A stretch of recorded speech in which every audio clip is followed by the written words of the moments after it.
This is how to change the cabin filter on your Nissan Navara. This is a 2016-2017 model.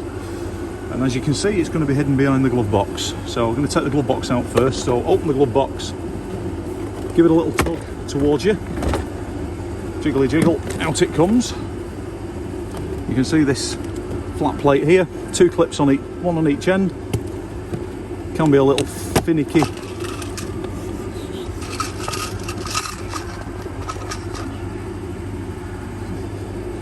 Revealing the filter. Little squish, out it comes. Then get your new one, not to my usual standard because they've sent us the wrong filter, but I'm doing the video anyway today. Slide it in, make sure you've got the air arrow pointing down.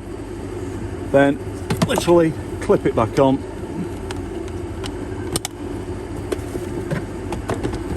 Slot that back in. Clunk click. That's how to do it. That's all there is to it. Thanks for watching. Like and subscribe.